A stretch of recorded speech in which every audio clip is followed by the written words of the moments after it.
2025년 전 세계가 충격에 빠졌습니다. 트럼프 행정부가 갑작스럽게 전문직 비자 수수료를 10만 달러로 인상한다는 발표를 한 것입니다. 미국인을 위한 정책이라 외쳤지만 결과는 정반대였습니다.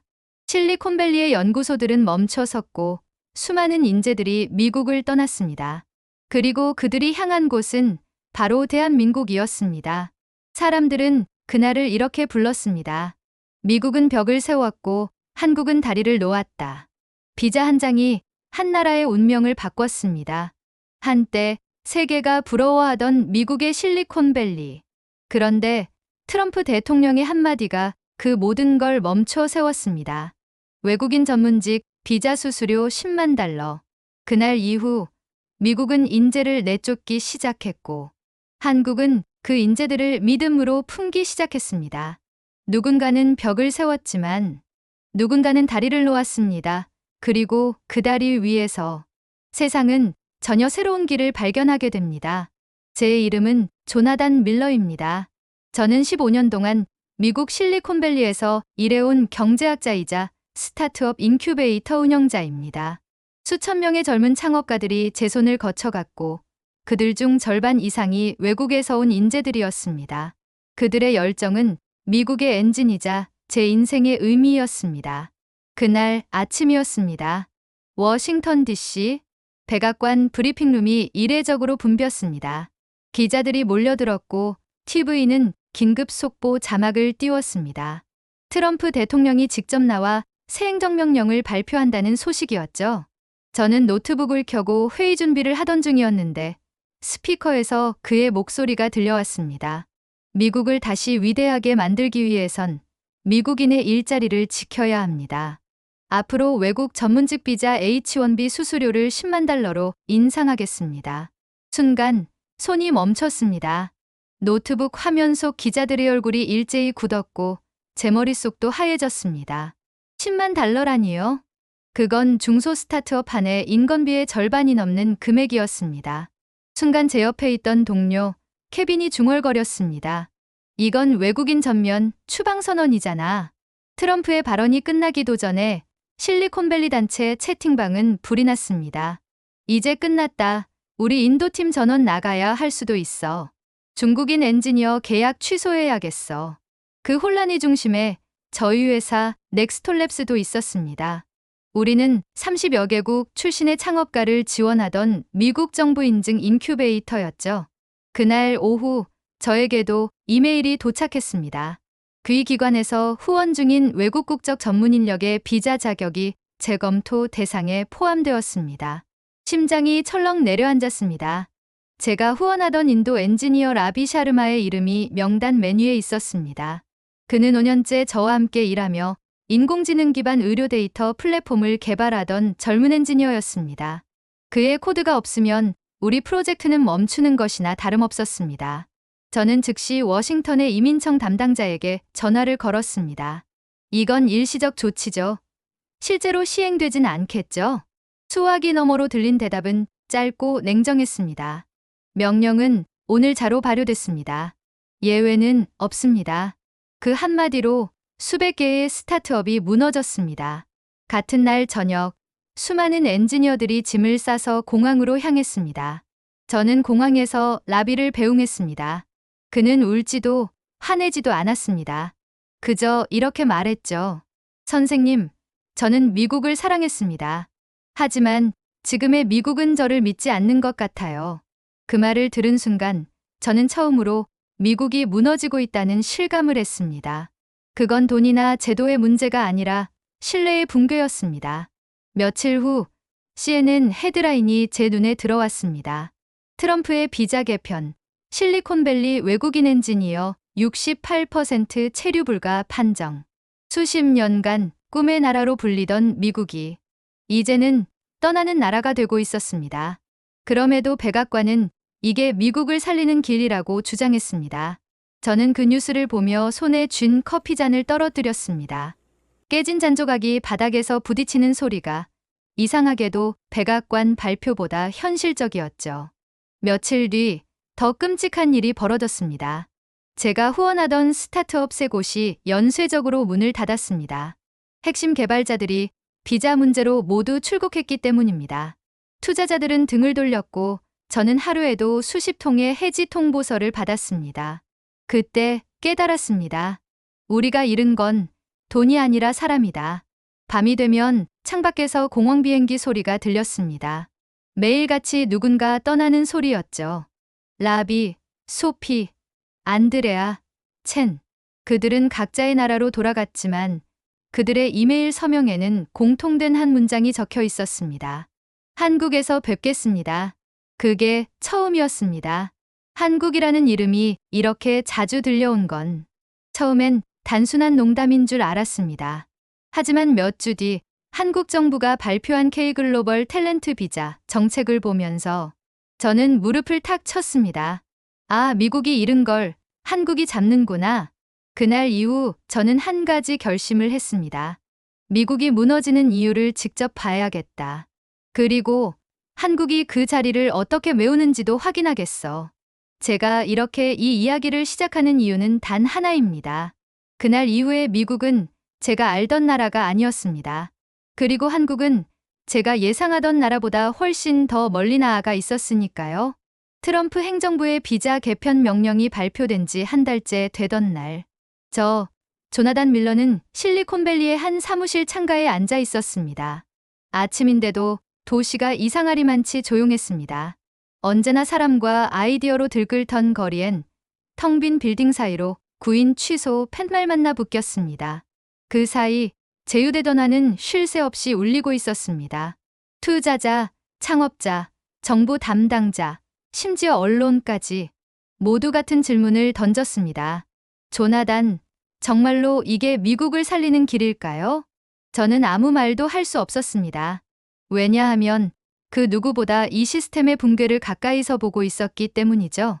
제가 운영하던 넥스톨랩스는 세계 각국에서 온 젊은 기술 창업가들을 돕는 기관이었습니다. 인도, 브라질, 한국, 프랑스, 일본 이름만 들어도 다채로운 사람들이 모여 서로의 언어로 서로의 코드를 번역하며 혁신을 만들어내던 곳이었죠. 하지만 그해 가을, 그 풍경은 완전히 사라졌습니다. 회의실은 텅 비었고 한때 떠들썩하던 점심 테이블은 마치 누군가 영영 돌아오지 않을 자리처럼 조용했습니다. 한때 제 오른팔이던 라비가 떠난 뒤 저는 남은 팀원들과 미팅을 했습니다. 우리 원격으로라도 프로젝트를 이어가면 안 될까요? 젊은 개발자 소피가 조심스레 물었습니다. 그녀는 프랑스 출신으로 의료 AI 시각화 알고리즘을 설계하던 엔지니어였습니다. 하지만 그녀의 비자도 연장 불가 통보를 받은 상태였습니다. 저는 답 대신 책상 위에 신문을 건넸습니다. 헤드라인 비자 수수료 폭등 이후 미국 스타트업 신규 설립률 40% 급락. 소피는 신문을 읽다 고개를 떨궜습니다. 우린 이곳에서 꿈을 꾸라 배웠는데 이제 꿈을 꾸면 안 되나 봐요. 그 한마디가 제 가슴을 찔렀습니다. 며칠 뒤 저는 워싱턴으로 날아갔습니다. 이민청 청문회에 참석하기 위해서였습니다. 회의실 한켠엔 긴장된 공기가 감돌았습니다. 공화당 의원 몇 명이 서류를 들고 제게 질문을 던졌습니다. 밀러 씨 외국인제가 정말 미국 경제에 그렇게 필수적입니까? 저는 차분히 대답했습니다. 예, 의원님. 그들이 없었다면 우리가 쓰는 스마트폰, 의료기기, 시스템의 절반은 세상에 존재하지 않았을 겁니다. 그러자 한 의원이 비웃듯 말했습니다. 그럼 미국인은 뭡니까? 우리는 이민자 없으면 아무것도 못한다는 겁니까? 그 말이 끝나자 회의장은 술렁였습니다. 저는 손을 쥐어짰습니다. 의원님, 미국은 원래 그런 나라였습니다. 이민자의 손으로 세워졌고 다양성으로 번성했습니다. 그런데 지금 그 뿌리를 자르고 계신 겁니다. 순간 청문회장 공기가 멈춘 듯 했습니다. 누군가 조용히 박수를 쳤지만 이내 위원장이 의사봉을 두드리며 말을 끊었습니다. 시간 초과입니다. 그날 밤 호텔방에 돌아와 불 꺼진 TV 화면을 바라보았습니다. 제 얼굴은 지쳐 있었고 그 뒤로는 미국 국기가 반쯤 접혀 있었습니다. 그게 지금의 미국처럼 느껴졌습니다. 반쯤 접힌 자부심, 반쯤 꺾인 신뢰. 며칠 후 뉴스 하나가 또 세상을 흔들었습니다. 한국 외국 첨단 인재 초청 프로그램 발표 K글로벌 탤런트 비자 시행. 그 기사엔 놀랍게도 제 제자 라비의 인터뷰가 실려 있었습니다. 사진 속 그는 서울의 한 사무실에서 환하게 웃고 있었습니다. 한국은 저를 외국인으로 부르지 않았습니다.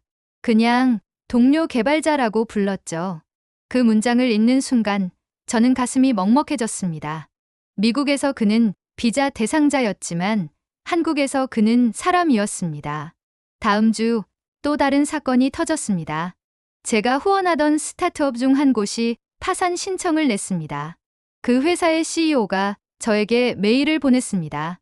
밀러 교수님, 우리 팀의 마지막 회의록을 남깁니다. 미국은 더 이상 혁신의 나라가 아닙니다. 메일 끝에는 짧은 링크 하나가 붙어 있었습니다. K-이노베이션 오브 서울 한국 스타트업 지원센터의 홍보 페이지였습니다. 저는 한참을 그 화면을 바라보다가 천천히 숨을 들이마셨습니다. 그리고 혼잣말로 중얼거렸습니다. 트럼프는 벽을 세웠고 한국은 다리를 놓는구나. 며칠 후 저는 비행기표를 예매했습니다. 행선지는 서울. 제가 태어나 처음으로 미국 밖에서 긴 시간을 보내게 될 여행이었죠. 공항으로 향하는 길, 도시는 여전히 조용했습니다. 사람들은 뉴스 대신 주식 차트를 봤고 스타트업 대신 부동산을 이야기했습니다. 저는 차창 밖으로 스쳐가는 미국 국기를 바라보며 생각했습니다. 우린 언제부터 사람보다 국경을 먼저 걱정하는 나라가 됐을까? 비행기가 활주로를 떠나는 순간 아래로 펼쳐진 샌프란시스코의 불빛이 점점 작아졌습니다. 그 불빛 속에는 제가 사랑했던 사람들, 그리고 무너져가는 꿈들이 함께 깃들어 있었습니다. 그날 이후 저는 다짐했습니다. 미국이 잃은 신뢰를 한국에서 찾아보자. 그리고 저는 모니터를 켜고 한국에서 일하고 있는 라비에게 메일을 보냈습니다. 라비, 나도 한국에 곧 간다. 이번엔 네가 나의 멘토가 되어주겠니? 그는 몇 분 뒤에 답장을 보냈습니다. 물론이죠. 밀러 선생님. 이곳은 사람을 믿는 나라니까요. 그날 밤 저는 오랜만에 잠이 오지 않았습니다. 하지만 이번엔 불안 때문이 아니라 오랜만에 느껴보는 기대감 때문이었습니다. 그리고 마음속 깊이 깨달았습니다. 진짜 위기는 돈이 사라질 때가 아니라 신뢰가 사라질 때 시작된다. 인천공항의 유리문이 열리던 순간 차가운 가을 공기가 제 얼굴을 스쳤습니다. 어서 오십시오. 공항 직원의 부드러운 한국어 인사에 저는 잠시 멈춰 섰습니다. 낯선 나라였지만 그 말 속엔 이상하리만치 따뜻한 울림이 있었습니다. 미국 실리콘밸리의 스타트업 인큐베이터 대표였던 저는 지금 한국의 첨단 산업단지 판교 테크노밸리로 향하고 있었습니다. 공항을 나서는 순간부터 저는 놀라움을 느꼈습니다. 공항과 도심이 실시간 데이터로 연결되어 있었고 셔틀버스 좌석, 도로 정체, 주차장 빈자리까지 모두 스마트폰 한 화면에 표시되고 있었습니다. 이건 정부가 아니라 하나의 거대한 플랫폼이군요. 그 한마디가 제 첫 인상이었습니다. 한국 도착 첫날, 저는 K글로벌 탤런트 비자 프로그램 담당자와 미팅을 가졌습니다. 그는 젊은 공무원이었는데 놀랍게도 제 명함을 받자마자 이렇게 말했습니다. 밀러 박사님, 저희가 도와드릴 부분은 세 가지입니다. 주거, 연구 인프라, 그리고 인재 연결입니다. 그의 말투엔 관료적인 딱딱함이 전혀 없었습니다. 마치 스타트업 코치처럼 명확하고 실용적이었죠. 저는 속으로 생각했습니다. 미국에선 이런 말을 들으려면 서류가 20장은 필요했는데 며칠 뒤 저는 판교의 스타트업 허브를 둘러보았습니다. 혁신이라는 단어가 벽에 적혀 있었지만 그곳의 사람들은 자만이 아닌 진심 어린 열정으로 일하고 있었습니다. 작은 회의실에서 젊은 연구원들이 영어와 한국어를 섞어가며 토론하는 모습은 마치 제가 10년 전 실리콘밸리에서 처음 봤던 광경과 같았습니다. 아니, 어쩌면 그 이상이었습니다. 그곳에서 저는 뜻밖의 사람을 만났습니다. 바로 인도 출신 엔지니어 라비였습니다. 그는 이제 KAI 헬스테크라는 한국 스타트업의 공동대표가 되어 있었습니다. 그가 저를 보자마자 웃으며 손을 내밀었습니다. 밀러 선생님, 이제는 제가 한국에서 선생님을 맞이하게 됐네요. 그 순간 저는 모든 게 꿈같이 느껴졌습니다. 라비는 저를 사무실 안으로 안내했습니다. 한쪽 벽에는 세계 각국의 언어로 적힌 글귀가 걸려 있었습니다. Innovation for Humanity, 인간을 위한 혁신. 그 문장을 보는 순간 저는 묘한 전율을 느꼈습니다.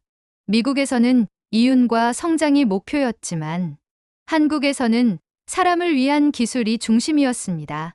라비는 자랑스럽게 말했습니다. 선생님, 여긴 제가 처음으로 사람으로 대우받은 나라예요. 그의 눈빛엔 확신이 가득했습니다. 그는 단순히 기술자가 아니라 자신이 만든 세상에 믿음을 가진 한 인간이었습니다.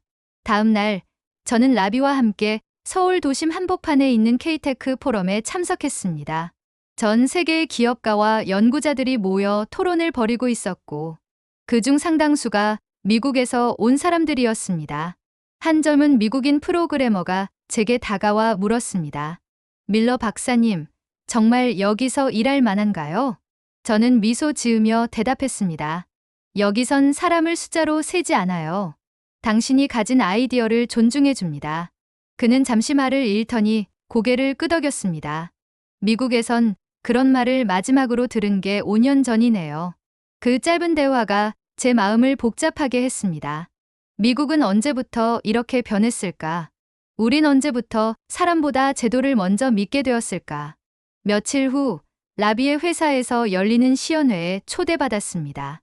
그들이 개발한 AI 의료 시스템은 한국보건복지부, 수도권 대형 병원, 그리고 지방병원까지 하나의 클라우드로 연결하는 플랫폼이었습니다. 시스템이 환자의 증상과 데이터를 분석해 의료진에게 자동으로 최적 치료법을 제시하는 모습은 경이로웠습니다. 한국 공동대표가 설명을 마친 뒤 한 기자가 물었습니다.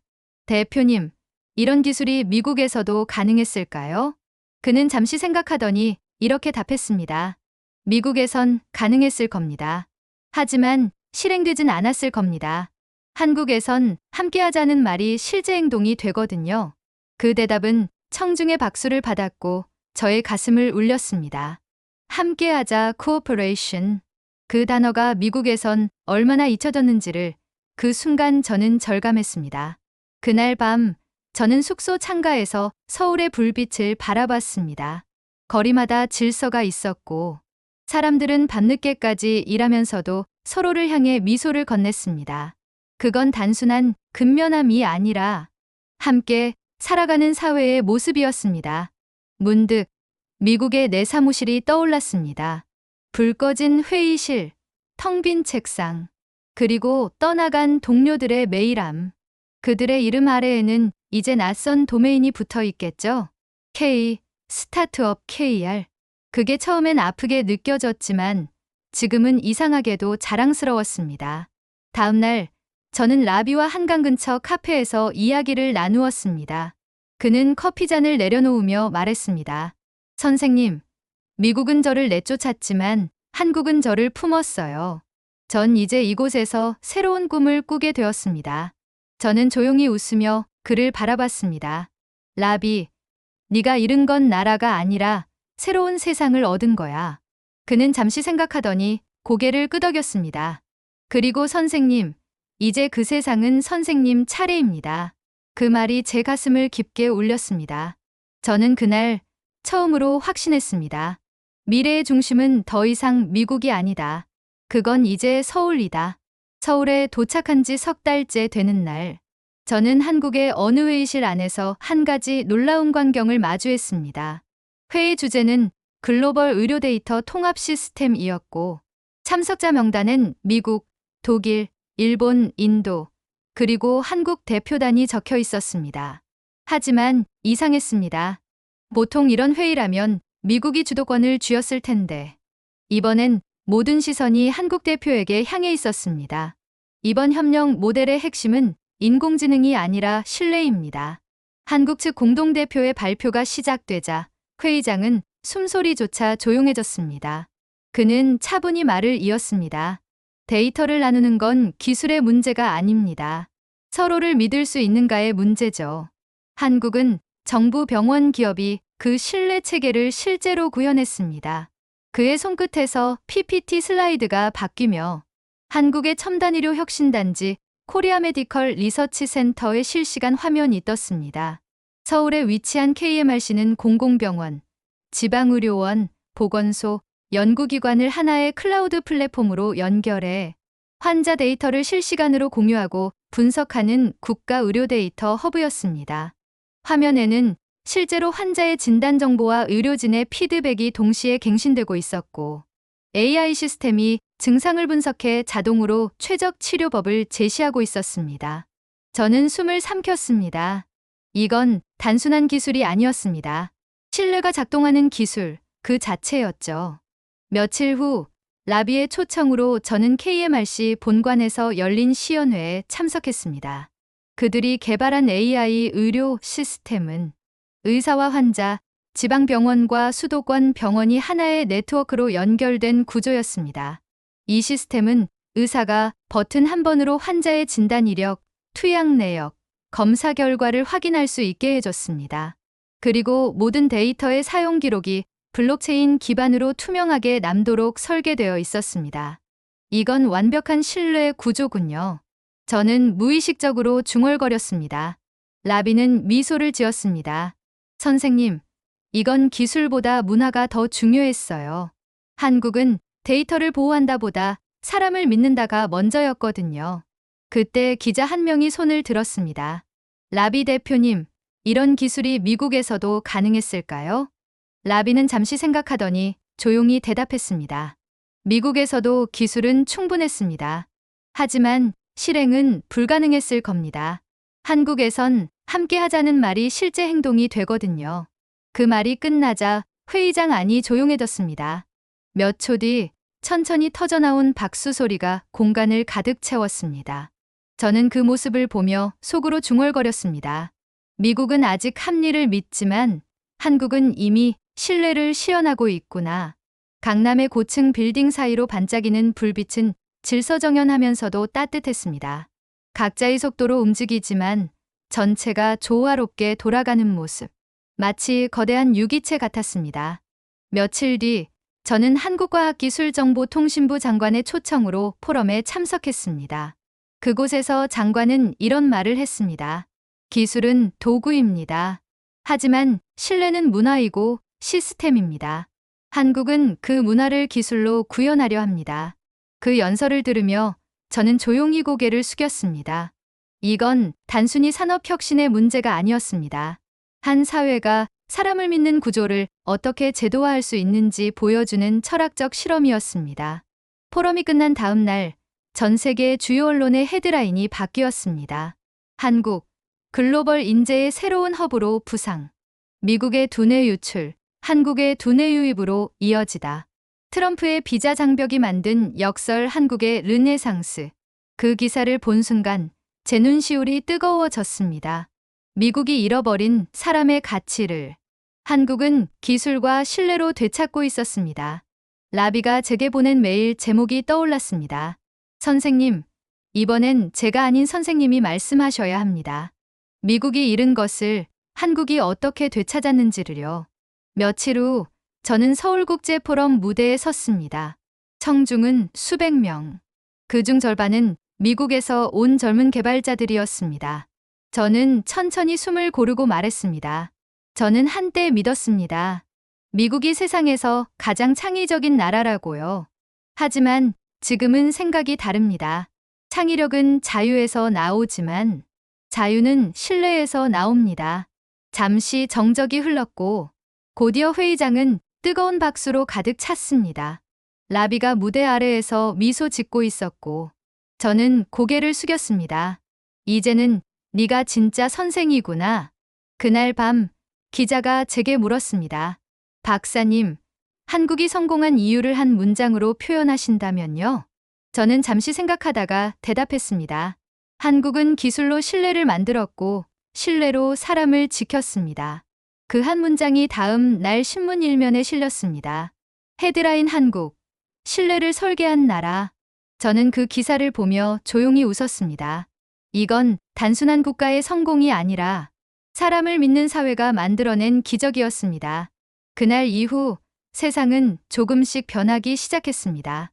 한국의 K글로벌 탤런트 비자와 코리아 메디컬 리서치 센터 KMRC의 성공 사례는 순식간에 전 세계 뉴스의 중심에 올랐습니다.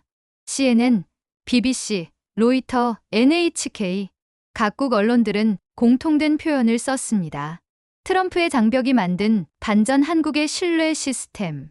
저는 그 기사를 읽으며 깊은 생각에 잠겼습니다. 불과 몇 년 전까지만 해도 한국은 미국의 기술을 배우던 나라로 불렸습니다. 하지만 지금 미국의 젊은 인재들이 배우기 위해 한국을 찾고 있었습니다. 3개월 뒤 저는 국제경제학회 초청으로 스위스 제네바를 방문했습니다. 글로벌 혁신지수 GII 컨퍼런스라는 이름의 행사였습니다. 그곳엔 각국의 장관, 기업가, 학자들이 모여 누가 진짜 미래 경쟁력을 갖췄는가를 논의하고 있었죠. 발표 자료의 첫 페이지엔 이런 문장이 적혀 있었습니다. 새로운 실리콘밸리는 더 이상 미국에 있지 않다. 청중 중 누군가가 물었습니다. 그럼 어디에 있습니까? 좌장을 맡은 영국 옥스퍼드 대학의 교수가 미소를 지으며 말했습니다. 아시아의 한반도 남쪽, 한국입니다. 순간 회의장은 웅성거렸습니다. 저는 그 자리에 앉아 있었지만 마치 누군가 제 어깨를 가만히 토닥이는 듯한 감정이 밀려왔습니다. 이후 발표가 이어졌습니다. 독일의 한 기술 경제학자는 그래프를 가리키며 말했습니다.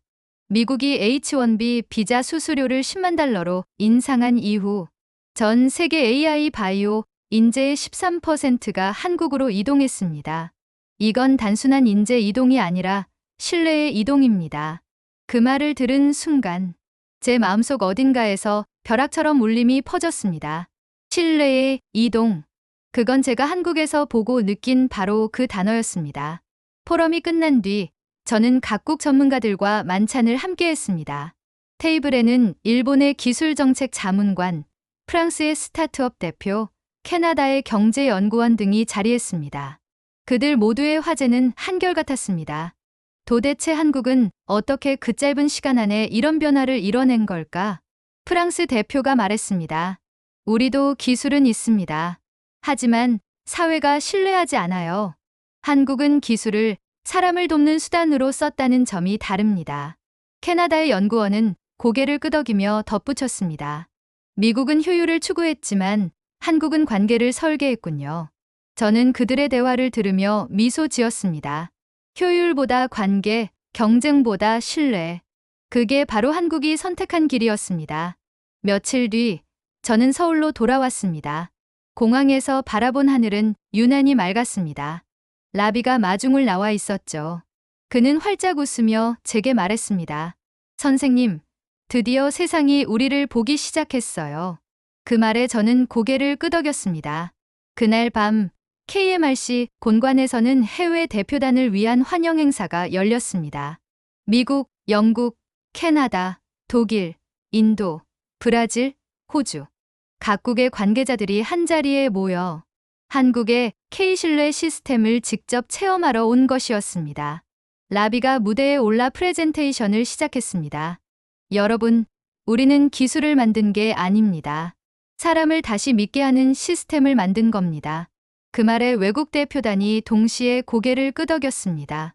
그리고 다음 화면엔 세계 각국의 병원, 연구기관, 교육청이 한국형 협력 모델 도입을 검토 중이라는 그래프가 떠올랐습니다. 미국도 포함되어 있었습니다. 저는 그 화면을 보며 묘한 감정에 휩싸였습니다. 우리가 잃은 것을 결국 한국에게 배우는 날이 오는구나. 행사가 끝난 뒤 저는 라비와 함께 건물 옥상으로 올라갔습니다. 서울의 야경이 발 아래 반짝이고 있었습니다. 한강 건너편으로는 수많은 건물들이 같은 리듬으로 빛나고 있었죠. 라비, 네가 처음 한국에 왔을 때 기억나니? 물론이죠, 선생님. 그땐 두려웠어요. 하지만 지금은 확신이 있습니다. 무슨 확신 말인가? 그는 미소를 지으며 말했습니다. 이 나라는 사람을 버리지 않습니다. 그 한마디에 저는 가슴이 먹먹해졌습니다. 그래, 바로 그거였죠. 사람을 버리지 않는 나라. 그게 한국이 세상을 움직이게 만든 원동력이었습니다. 며칠 후 저는 다시 제 연구실로 돌아와 논문을 쓰기 시작했습니다. 제목은 이렇게 적었습니다. The Trust Economy, 신뢰가 만든 경제. 논문의 서두엔 이런 문장을 넣었습니다. 트럼프가 세운 벽은 사람을 막았지만 한국이 놓은 다리는 세상을 연결했다. 그건 단순한 문장이 아니라 제가 지난 1년 동안 온몸으로 체험한 진실이었습니다. 이듬해 그 논문은 국제경제학 저널에 실렸습니다. 그리고 전 세계 학자들 사이에서 화제가 되었습니다. 일본 도쿄대의 한 교수는 이렇게 논평했습니다. 한국은 경제적 효율 대신 도덕적 신뢰를 국가 전략으로 삼았다. 그것이 21세기 자본주의의 새로운 해답이다. 저는 그 기사를 보고 천천히 미소 지었습니다. 라비가 말했던 문장이 떠올랐습니다. 한국은 나를 믿어줬어요. 그래서 나도 세상을 다시 믿게 됐습니다. 그날 밤 저는 한강 다리 위를 걸었습니다. 멀리서 불빛이 수면 위로 흩어지며 반짝였습니다. 그건 마치 서로 다른 나라와 사람들이 하나의 빛으로 이어지는 모습 같았습니다. 저는 속삭이듯 말했습니다. 신뢰는 보이지 않지만 세상을 가장 멀리 움직인다. 그리고 그 순간 저는 확신했습니다. 미래의 중심은 기술이 아니라 신뢰를 설계할 수 있는 나라에 있다. 그리고 그 나라가 바로 지금 이 순간 제 발 아래에 있는 대한민국이었습니다. 2026년 초 세계 경제 포럼 WEF 스위스 다보스에서 열렸습니다. 올해의 주제는 신뢰가 만드는 미래. 그 단어 하나가 전 세계 뉴스 헤드라인을 뒤덮었습니다. 조나단 밀러는 한국 대표단 자문위원 자격으로 초청을 받았습니다. 한때 미국 대표로 참석했던 그 자리였지만 이번에는 전혀 다른 이름으로 명패가 놓여 있었습니다. 조나단 밀러 자문대한민국 산업혁신위원회.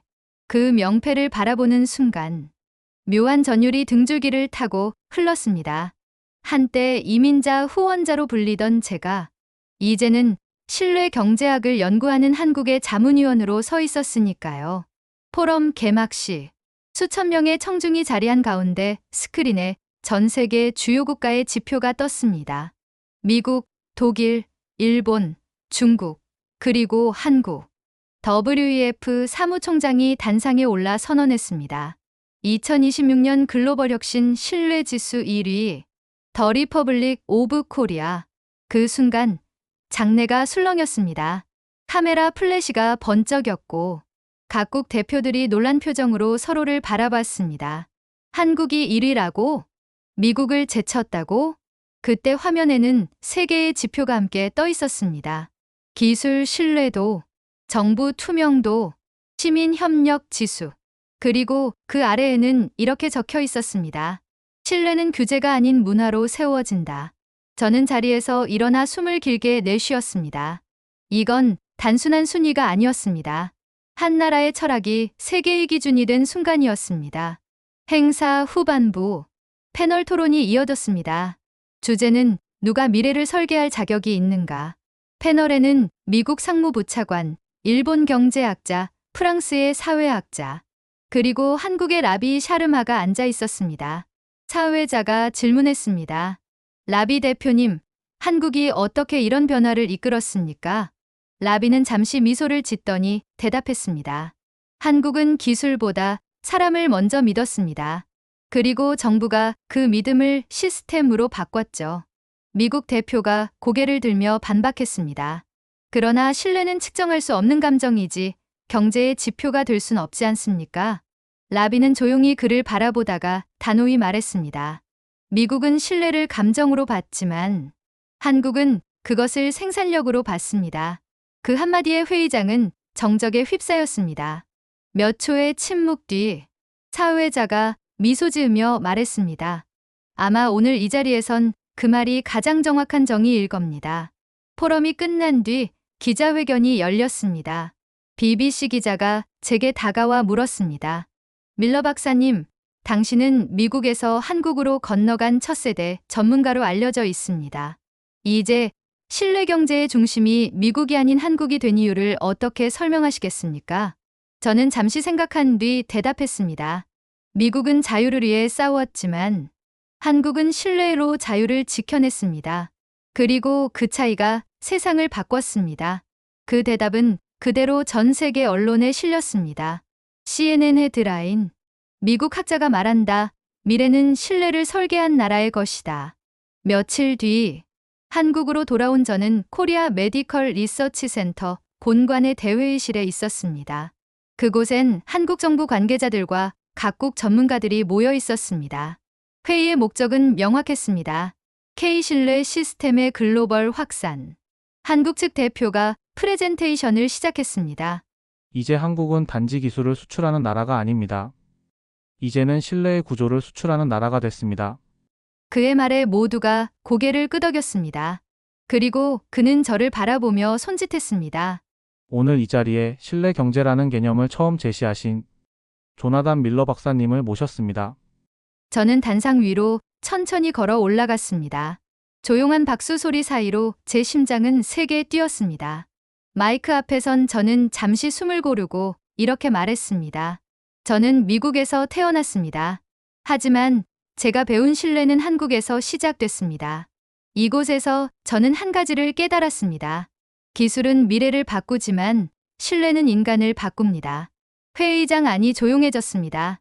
곧이어 한 사람, 두 사람 박수를 치기 시작했고 순식간에 우레와 같은 박수로 바뀌었습니다. 행사가 끝난 뒤 라비가 제게 다가와 말했습니다. 선생님, 기억나세요? 제가 미국에서 마지막으로 했던 말. 저는 웃으며 대답했습니다. 미국은 나를 믿지 않았다. 그 말이었지. 그는 고개를 끄덕이며 조용히 답했습니다. 이젠 세상이 한국을 믿기 시작한 것 같네요. 그 말에 제 눈가가 붉어졌습니다. 미국이 쌓아올린 벽은 결국 자신을 가두었고 한국이 놓은 다리는 세상을 연결했습니다. 그 차이는 정치가 아니라 철학이었습니다. 그날 밤 저는 일기장에 이렇게 적었습니다. 우리가 만든 건 기술이 아니라 관계였다. 한국은 그것을 경제로 증명했다. 그리고 저는 펜을 내려놓으며 생각했습니다. 신뢰는 더 이상 감정이 아니다. 그것은 새로운 자본이다. 창밖으로 서울의 불빛이 반짝이고 있었습니다. 그 불빛은 더 이상 한 도시의 야경이 아니었습니다. 그건 세상을 다시 비추는 신뢰의 빛이었습니다. 세계 경제 포럼 이후 전 세계의 이목은 한국으로 향했습니다. 이제 K 콘텐츠나 K 방역이 아니라 한국의 신뢰 시스템이 새로운 시대의 키워드가 되었습니다. 각국 정부는 한국 모델을 연구하기 위해 전문가를 파견했고 언론은 매일같이 한국은 어떻게 신뢰를 제도화했는가를 다뤘습니다. BBC는 다큐멘터리를 제작했고 CNN은 특별기획으로 한국의 신뢰 경제가 만든 변화를 보도했습니다. 그리고 미국 의회 청문회에서도 드디어 한국형 인재비자 제도의 도입 필요성이 공식적으로 논의되었습니다. 그 무렵 저는 미국의 한 대학에서 초청장을 받았습니다. 주제는 흥미로웠습니다. 실리콘밸리에서 서울로 신뢰가 준 교훈. 저는 오랜만에 미국 땅을 밟았습니다. 그러나 마음은 묘했습니다. 비행기 창밖으로 보이는 샌프란시스코의 야경은 여전히 아름다웠지만 그 빛이 예전보다 차갑게 느껴졌습니다. 강연장이 가득 찬 가운데 사회자가 저를 소개했습니다. 오늘 우리는 한 미국인이 한국에서 발견한 신뢰의 이야기를 듣게 됩니다. 청중은 대부분 30, 40대의 젊은 창업가들이었습니다. 그들은 저를 보며 묻는 눈빛이었습니다. 정말 한국이 그렇게 다른가요? 저는 마이크를 들고 천천히 대답했습니다. 여러분, 저는 한때 기술이 세상을 바꾼다고 믿었습니다. 하지만 지금은 이렇게 말하고 싶습니다. 세상을 바꾸는 건 기술이 아니라 기술을 믿는 사람의 마음입니다. 순간 강연장은 조용해졌습니다. 그리고 누군가 손을 들었습니다. 밀러 박사님, 그 신뢰는 어떻게 만들 수 있습니까? 저는 잠시 미소를 짓고 답했습니다. 한국은 규제로 신뢰를 만들지 않았습니다. 약속을 지키는 문화를 제도로 옮겼습니다. 그것이 모든 차이를 만들었죠. 그날 강연이 끝난 후 미국의 여러 스타트업 대표들이 제게 다가와 말했습니다. 우린 이제 한국처럼 시스템을 설계하고 싶습니다. 그들의 눈빛 속엔 예전의 미국, 그 무엇이든 가능하다고 믿던 시절의 열정이 다시 살아나고 있었습니다. 며칠 뒤, 저는 워싱턴 DC 연방청문회장에 섰습니다. 이번 주제는 H-1B 비자 개편 재검토. 그토록 많은 반대에도 불구하고 마침내 미국이 스스로의 벽을 무너뜨리려 하고 있었습니다. 의원석 한가운데에서 한 의원이 물었습니다.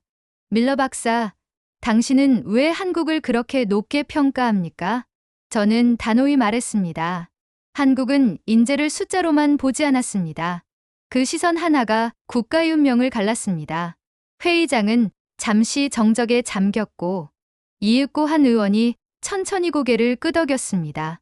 그날 이후 미국은 글로벌 협력 비자 제도를 재도입하기로 결정했습니다. 그 법안의 비공식 이름은 놀랍게도 K-비자 액트였습니다. 그 순간 제 눈가가 뜨거워졌습니다. 이제야 벽이 아닌 다리를 세우는군요. 한편 유럽에서도 변화가 시작되었습니다. 독일은 유로트러스트 네트워크라는 프로그램을 출범시켰고 프랑스는 신뢰 기반 인재 교류 제도를 발표했습니다. 그리고 모든 이 제도의 기술적 자문에 한국 코리아 메디컬 리서치 센터가 참여했습니다. 그들은 단순히 의료 기술을 수출하는 게 아니라 투명성과 협력이라는 한국식 운영 철학을 함께 전파하고 있었습니다. 그의 말, 서울에서 열린 세계 신뢰 정상회의 무대 중앙에는 태극기와 함께 각국의 국기가 걸려 있었습니다. 저는 객석 맨 앞줄에서 그 광경을 바라보며 감격에 벅차오르는 마음을 감추지 못했습니다. 라비가 무대 위에서 연설을 시작했습니다. 우리가 여기까지 올 수 있었던 이유는 간단합니다. 우리는 기술을 믿은 것이 아니라 사람을 믿는 나라에서 출발했기 때문입니다. 그 순간 장내의 수많은 사람들의 눈가가 젖었습니다. 국적도 언어도 피부색도 달랐지만 그들 모두는 한 가지를 공감하고 있었습니다. 신뢰는 국경을 넘는다. 행사 후반, 사회자가 제 이름을 불렀습니다. 이제 신뢰 경제 개념을 세계에 소개한 조나단 밀러 박사님의 메시지를 듣겠습니다. 저는 단상 위에 섰습니다. 마이크 앞에서 천천히 숨을 들이쉬고 말했습니다.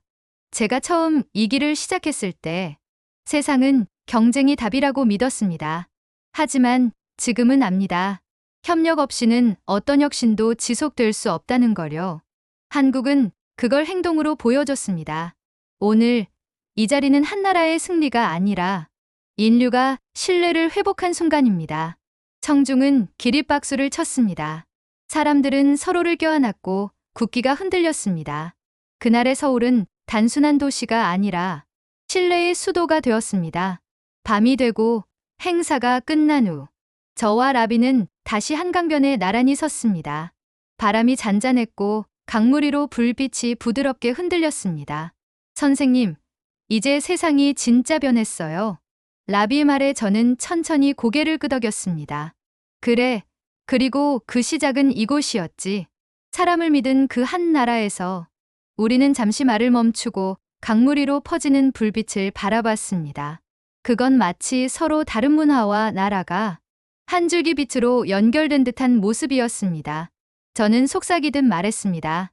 신뢰는 언어도 국경도 필요 없구나. 그저 함께하자는 마음 하나면 충분하다는 걸 한국이 증명했네. 라비가 미소 지으며 대답했습니다. 그리고 그걸 세상에 말해준 건 선생님이었죠? 그 말에 저는 조용히 웃었습니다. 아니, 라비. 세상은 이미 알고 있었어. 단지 한국이 가장 먼저 행동했을 뿐이야. 그날 밤 하늘에는 별이 유난히 밝게 빛났습니다. 저는 마음속으로 되뇌었습니다. 신뢰는 미래의 언어다. 그리고 알았습니다. 이 이야기는 끝이 아니라 이제 막 시작이라는 것을. 새벽의 서울. 유리창 너머로 도시가 서서히 깨어나고 있었습니다. 한강 위로 안개가 흘렀고 멀리서 버스 정류장에 선 사람들의 어깨 위로 아침 햇살이 부드럽게 내려앉았습니다. 저 조나단 밀러. 이제 제 명함에는 더 이상 경제학자나 정책 자문 같은 직함이 없습니다. 그저 이렇게 적혀 있습니다. 조나단 밀러, 사람을 믿는 연구자. 저는 지금도 매일 묻습니다. 왜 나는 한국에 남았을까? 그 답은 복잡하지 않습니다. 이 나라는 나를 계산하지 않았고 나를 가능성으로 봤기 때문입니다. 그날도 저는 대학 강의실에서 학생들과 마주 앉아 있었습니다. 교수님, 경제에서 가장 중요한 건 뭘까요? 한 학생이 물었습니다. 저는 잠시 창밖을 바라보다가 대답했습니다. 숫자보다 신뢰입니다. 신뢰가 있으면 통화가 움직이고 신뢰가 없으면 국경도 무너집니다. 학생들이 고개를 끄덕였고 그중 한 명이 조용히 물었습니다. 그럼 신뢰는 어디서 오나요? 저는 미소 지으며 칠판에 이렇게 썼습니다. 사람을 믿을 때 나라가 시작됩니다. 그 문장을 쓰는 순간 저는 제 인생 전체가 그 한 줄로 정리되는 기분이 들었습니다. 며칠 후 저는 코리아 메디컬 리서치 센터에서 열린 세계 신뢰 포럼에 초청받았습니다. 강당에는 각국 대표와 연구자 그리고 학생들이 가득했습니다. 한국의 과학기술혁신 원장이 무대에 올라 말했습니다. 우리는 기술로 시작했지만 결국 신뢰로 완성됐습니다. 그 말에 회의장은 조용해졌습니다. 그리고 이어진 그의 마지막 문장은 제 인생의 모든 시간을 울리는 듯했습니다. 신뢰는 국가의 자원입니다. 그리고 그걸 세상에 보여준 나라는 오직 하나였습니다. 그 순간 청중의 시선이 모두 한국 국기로 향했습니다. 그 장면을 바라보며 저는 가슴이 뜨거워졌습니다. 밤이 되자 저는 라비와 함께 한강을 걸었습니다. 도시의 불빛이 물결 위에서 흔들리고 있었습니다. 선생님, 이제 세상은 한국을 배웁니다. 그의 말에 저는 천천히 대답했습니다. 그래, 하지만 한국은 세상을 가르치려 하지 않았지. 다만 사람을 믿었을 뿐이야. 라비는 조용히 웃었습니다. 그래서 그게 더 강했던 거예요. 우리는 잠시 아무 말도 하지 않았습니다. 바람이 강물을 스치고 불빛이 서로 겹치며 하나의 빛이 되었습니다. 그때 저는 확신했습니다. 미래는 기술이 아닌 신뢰 위에 세워질 것이다. 그리고 그날 밤, 제 일기장 마지막 장에는 이렇게 적혀 있었습니다. 나는 미국에서 불을 배웠고 한국에서 인간을 배웠다. 신뢰는 눈에 보이지 않지만 세상에서 가장 단단한 기반이었다. 저는 펜을 내려놓으며 창밖의 불빛을 바라봤습니다. 서울의 밤은 여전히 분주했지만 그 안엔 조용한 질서와 따뜻한 사람들의 숨결이 흐르고 있었습니다. 이건 한국이라 가능했다. 그리고 그 문장을 마지막으로 저는 미소를 지었습니다. 이 이야기는 한 나라의 성공담이 아니라 사람을 믿는 힘이 세상을 바꾼 기록이었으니까요. 신뢰는 보이지 않지만 세상을 가장 멀리 움직입니다. 오늘의 이야기가 여러분 마음에도 따뜻한 울림으로 남았기를 바랍니다. 이 이야기는 이건 한국이라 가능했다는 믿음으로 만들어졌습니다. 여러분의 한 번의 좋아요와 구독이 다음 감동 이야기를 이어가는 가장 큰 힘이 됩니다.